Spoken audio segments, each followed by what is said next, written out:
looking for a business development officer for one of my clients, which is why I had them posting. So I'd like you to quickly introduce yourself so we can get started. Okay. All right. Thank you very much for the opportunity to meet. I am happy that my application has progressed to this point. So I am a sales development representative with experience generating pipeline for recruitment and service-based businesses through cold outreach. Over the past year, I have executed high volume outbound campaigns. I have averaged a total of 40 cold calls and 50 personalized cold emails every day. And I have successfully booked discovery meetings, contributed to growth of the pipeline, and generated opportunities for to build and grow the revenue. And I have, in my current role, I work as a founding SDR, and I have been building the outbound engine from the ground up. That involved a lot of code call setup, scripts, cold email sequences, and LinkedIn outreach sequence as well. My sales stack includes Apollo, LinkedIn, LinkedIn Sales Navigator, Lucia, um, Zoho CRM, just to mention a few. And I am comfortable discussing and reaching out to decision makers. I am confident in my ability to prospect properly, and I have also been able to build outbound systems. So what excites me about sales is my ability to take ownership of my role. So I am happy to be in this conversation and to progress it forward. I am happy to also dive into specific details you would like me to dive into. Lovely. Thank you so much for that intro. Um, okay, so have you did you go through the job description? Yes, I did. Okay, all right. So I believe that you have a clear understanding of what the company is looking out for. So also from that, I just want to explain something about the company. So it's called Erudition, but Erudition is a venture online development company, right? It is a B2B enterprise L&D company. So whilst I'm asking you questions, I would appreciate if your answers are well tailored to what this particular industry of this company is. James, I want to Yes, yes, I understand. all right, cool. So you have given me a rundown of your knowledge, skills, and experiences. I just want to know how you came about being a salesperson or a business development person. What has your career trajectory been like over the years? Okay. So, Depends on that years of experience you have whilst you're speaking. all right, all right. So, with sales, I think I would say I started working as a salesperson when I was a freelancer, but I didn't even know that it was sales because back then when I was an undergraduate, I was a freelancer and I'm still a freelancer, and I was saddled with the responsibility of finding clients for my services because I have to run discovery calls, find these clients. So I did a lot of outreach through LinkedIn, cold emails as well. And over time, when I graduated and I got to understand, oh, there's actually a career path, and this is something I like to do, I then decided to transition into sales. So I transitioned fully into sales last year. And since last year, I have been able to generate a lot of opportunities and be able to successfully close clients for the businesses that I have worked with. For example, in my previous role as Elite Talent Placement, I brought in the highest paying clients that the company has ever recorded, which was an expatriate role. So, with regards to how I became a salesperson or how I got to this point, it started off as a freelancing thing, and then now it is a career that I am fully passionate about. That's very interesting. Thank you very much for sharing that. What the company that no, you also haven't mentioned how many years of experience you have. I was about to ask something writing on that. So how many years of experience in total do you have? So, I would say about 12 months of experience. So that's like 1 year. Yes. Okay. Not in. I'm not speaking about your current company, like in total. Yes, Okay. Just one minute. I'm looking at your CV. When did you graduate um from school? I graduated in 2024, February to be precise. Okay, so you have been working since then, right? Yes, I have been working. I have been working before I graduated actually, but yes, since then we can say that. Okay. All right. So your current company, what's the company about? What do you do? What industry does it fall under? Okay, so at my current company, we are a facility management company. We handle full facility management. We offer full facility management services that includes waste management, cleaning, pest management, security, and a host of other services that we offer. So my clients that I reach out to, the ICP, are facility managers, office managers, general managers, and I work with companies. I try to reach out to companies in the UK. I serve the UK market, but the company is also actively trying to expand into Nigeria. So with time, we will be reaching out. We're still building the foundation to start reaching out to Nigerian clients. But at the moment, I serve the UK market for that service to sell that service to them. Okay. All right. What would you say? So you had mentioned this, but I just want a bit more information. Um, what would you say your biggest corporate sales is? But among all the companies that you worked in, right? Which of them have you had like your breakthrough in terms of like corporate sales? Okay, I would say elite talent placement because it was actually very surprising even to the CEO herself. I started the role in August and I landed a client in less than 90 days into that role. So that was very huge. And how I got the client was a lot of drama, but the client pulled through and she gave us an expatriate role, two expatriate roles, and it was very thrilling. So that I would say is very groundbreaking. In terms of building systems though, I would say my current role at Clean Ethics, because at Clean Ethics I have to build the cold email infrastructure. So I had to do a lot of things manually, do the groundwork of buying the domain names, setting up the inboxes, the deliverability, DKIM, SPF, all of that set up to ensure that when I send cold emails, the emails are landing in their inbox. So I would say that in terms of building systems, and in terms of um, revenue win, I would say at early talent placement. Okay. So in general, what are the industries that you have sold to or like you have marketed to somewhere? Okay, I would say recruitment and facility management currently. But if we're going to add my experience in as a freelancer, I have sold to career professionals as well, because I have to reach out to them on LinkedIn, make sure that they fit my ICP, start up a conversation, do the outreach, and then eventually get them to book a meeting.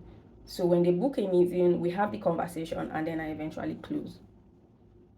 Okay, so who are the decision makers or typical decision makers that you engage when you're making sales? Now, depending on the industries that you have worked, in or the industries you're trying to reach out to, who are the people that you target?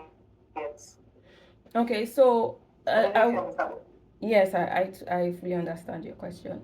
So for early talent placement, the people, my decision makers that I target are usually HR leaders, HR professionals, and CEOs in some cases, because there are some companies that are a bit small, so the decision maker is the CEO.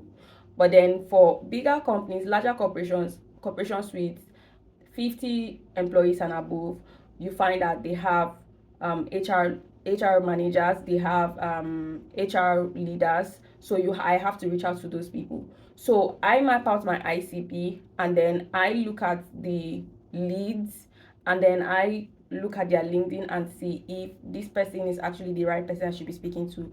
And then if I'm not able to get to the right person, another thing that I do is reach out to somebody that is close, let's say within the HR department, and then ask for an introduction to who is the right person I should be speaking to for this. And then most times they lead me to the right person.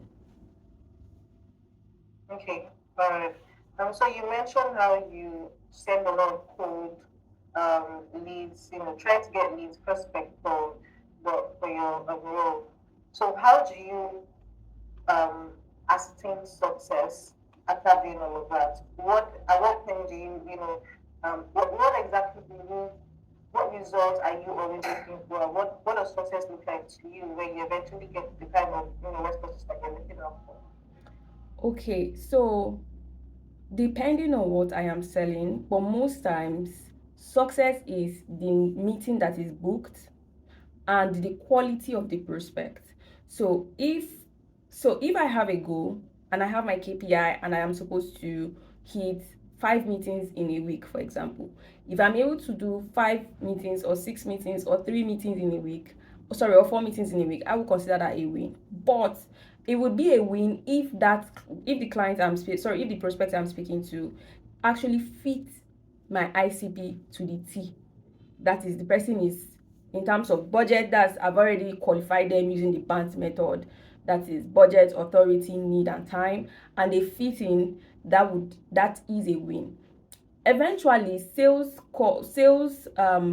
deals do not fall through almost immediately. Sometimes deals can take time. That's why you need to build your pipeline and have a very fat pipeline.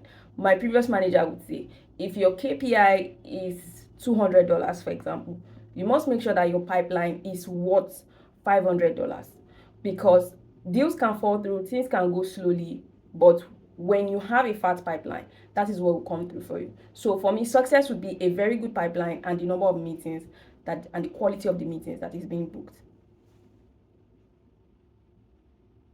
Okay, all right. So another context that I would give before I ask this particular question is, obviously I've told you that the company is B2B, and also we're looking for somebody who, in the most simple terms that I can describe, is an aggressive salesperson. Not just somebody who is very relaxed. We're looking for somebody who, obviously, you're working with the Nigerian with Nigerians first, like over time you will have to expand to other African markets, right? Mm-hmm. So the idea is somebody who is extremely aggressive with sales, somebody who is looking for how to make numbers, right? So I want to know if you have experience around consultative selling rather than transactional selling. So what is your experience around that? Okay, that's actually a very good question. So before I answer that question, I would like to say something about what you said about somebody, you needing somebody that's aggressive.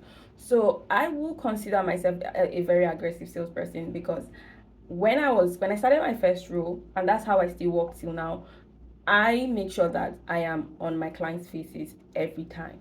So what that means is, if I identify that you are my potential client, you fit my ICP, you would see me in your LinkedIn, you would see me, I would cold call you, I would send you a cold email, and I would also reach out to you on WhatsApp. That's how aggressive I can be. My previous manager described me as a dog with a bone that does not rest until I get what I want. So I will consider myself an aggressive salesperson. So moving on to your question about consultative selling. Yes, I think that consultative selling is the key, is the way to go, because the point of sales is solving problem for people. If your role as a salesperson is to probe further and to know the kind of problem that these people have, and to know how you can position your solution to address that problem. And the best way to do that is through consultation, by asking them questions, phrasing your questions politely, and in a way that suggests that, look, I am with you, I hear you, and I would like to see how I can help you solve your problem. So Can I solve your problem? If I can't solve your problem, I would let you know. But if this problem is something I can solve, please, I am happy to solve that problem. So that's consultative selling, and that's what I understand, and that's how I have also approached selling from the other end. Because the point is, get them to know that, get them to talk, probe further, for you to know the problems they have, and then position your solution as that solution to the problem. Okay, all right. I like that. So can you tell me about a situation where the client was initially not interested at all? You were eventually able to turn around the situation. Oh yes, yes, I have a lot, but I'm going to share this story with the client that gave us the expatriate role. That client, when I called her, it was a disaster. At first she didn't take the calls, and then when she finally took the call, she insulted me on the call, and she was like, I don't take calls from unknown numbers, and all of that and all of that. But and you would think I would actually just give up. I did not. I still proceeded to send her an email to say, look, I am sorry that um we started off on the wrong foot. However, I was reaching out because I think that we would be able to solve this problem, because they had a role that was open on LinkedIn for a while, and it seemed like they were finding it difficult to close that role. So I said, I think we can help you solve this problem. And she was like, do you do expatriate recruitment? And I was like, yes, we do expatriate recruitment. And that was it. So that was a very difficult client. And even in the discovery call, it was a bit tricky trying to get her to trust us. But eventually, she did come around, because I was able to build that trust with her to make her know that we are here to serve you, and you have nothing to worry about. You can trust us. So yes, I would say that story is a highlight for me in that area. Okay, very cool. All right, so I want to do a pitching test for you, and I would love you to go through the role of consultative selling. Right. For instance, I am the HR director in this case, and I have a company of over 300 employees. So pitch this company. Now, given the context that I'm giving to you about the fact that yes, it's an L&D company, and it's an enterprise L&D business, B2B. Um, what other context would you like to know? Like, just want you to like pitch it to me as a HR director. Okay. So what kind of courses or trainings do you have, like in the company? I was going to ask Um, all of that question. So what kind of courses is the company offering, Yes. right? Leadership trainings as well as role specific trainings and anything regarding learning and development. Okay. So it's not technically a SaaS company. Mm-hmm. It is like we are consultative as well as having organized training for employees and all of those things. Okay. All right. All right. All right, great. So I will reach out to you now as the HR manager. Okay.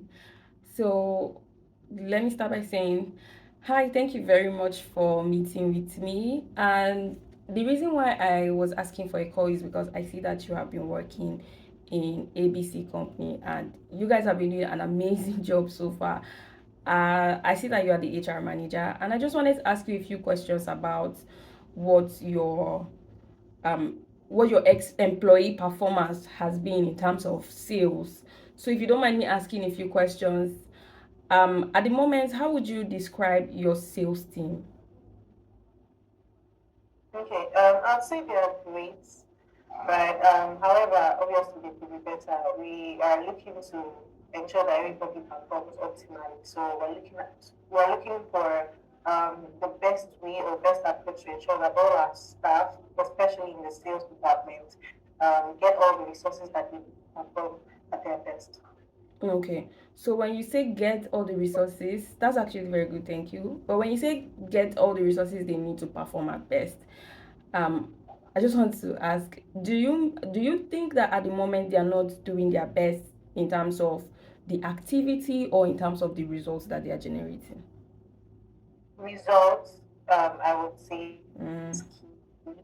a lot of effort is being put in by the team. However, we're looking, that's the end goal, obviously, is the result. The effort is just, it moves to an end, but we're actually looking for how to ensure that the sales team member get all the training necessary that we need in order to, perform at their best. Okay. Okay. So the thing is, when I speak to HR leaders like you, because I typically speak with HR leaders like you every week, and one thing that they usually talk about in terms of sales is that they find out that their sales team are actually putting their very best, but the results is not equating, and that screams a skill problem. That is to say that they might be able to know what to do, but the skill to do it effectively to generate the result that you want is where the gap is. And the thing is, we actually partner with sales teams like this to teach them, to train their sales team on how to sharpen their skills. So, if you don't mind, what kind of outreach process does your sales team do? Would you say it's cold emails, cold calls, or LinkedIn outreach? So I think they exhaust all the available options Mm, when it comes to getting leads. Yeah, I wouldn't say anyone in particular because of how our industry is, but they kind of like go all out to ensure that they get all, they exhaust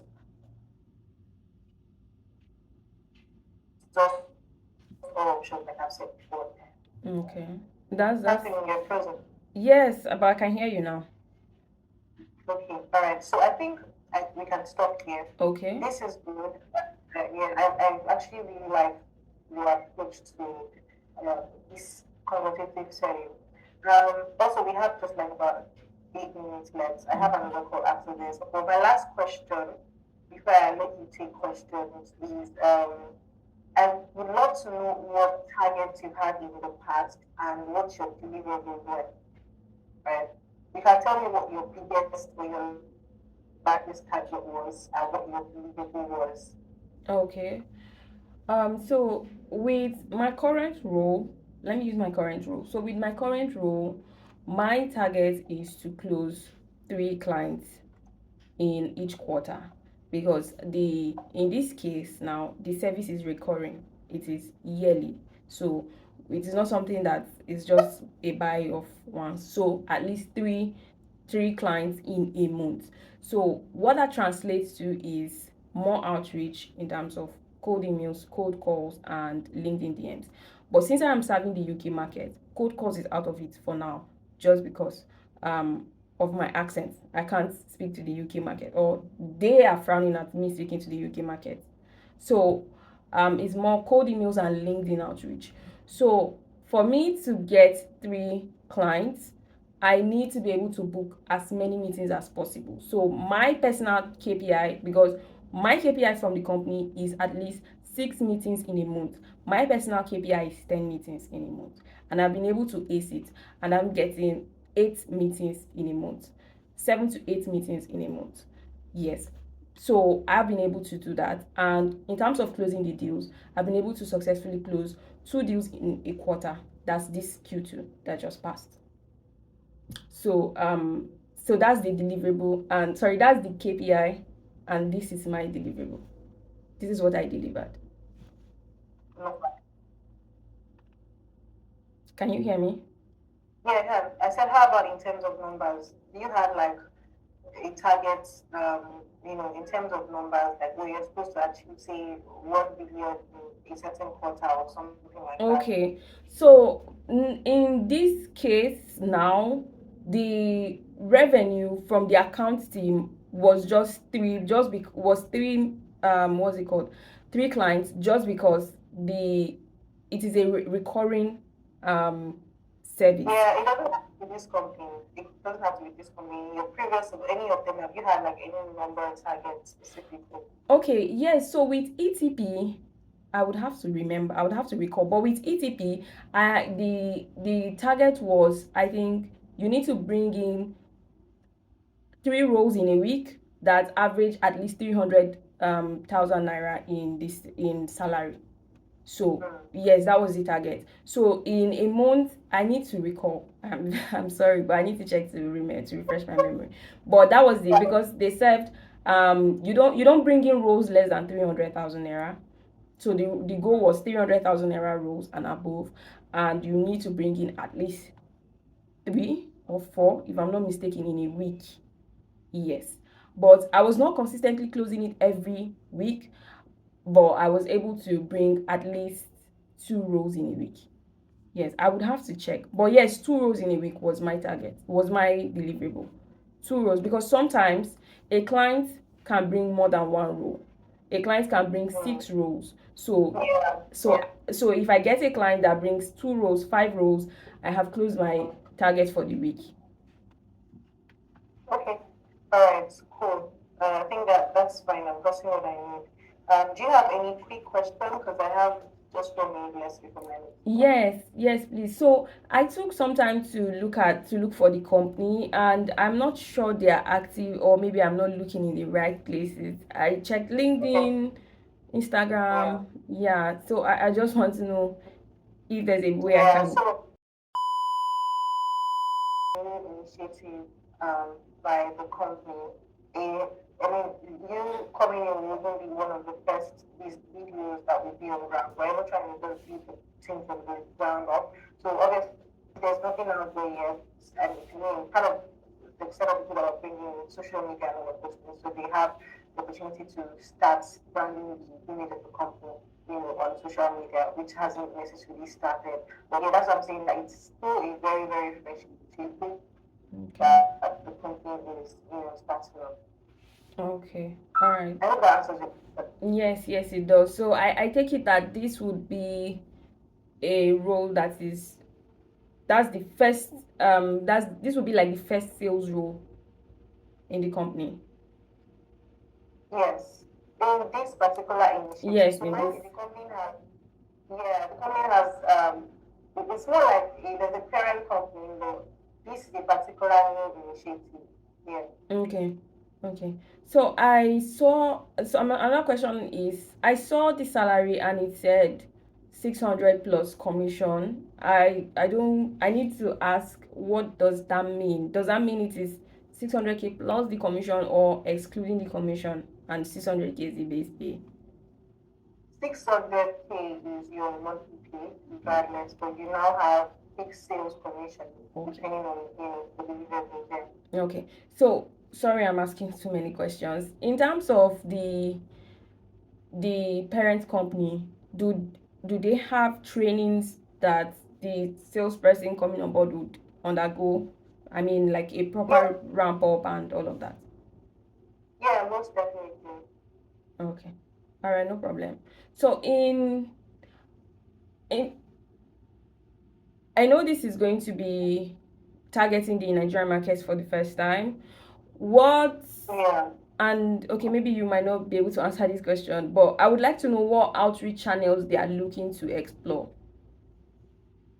Yeah, so that question will be best answered by by the then. team, Okay. which happen, yeah, if you make it to the next round.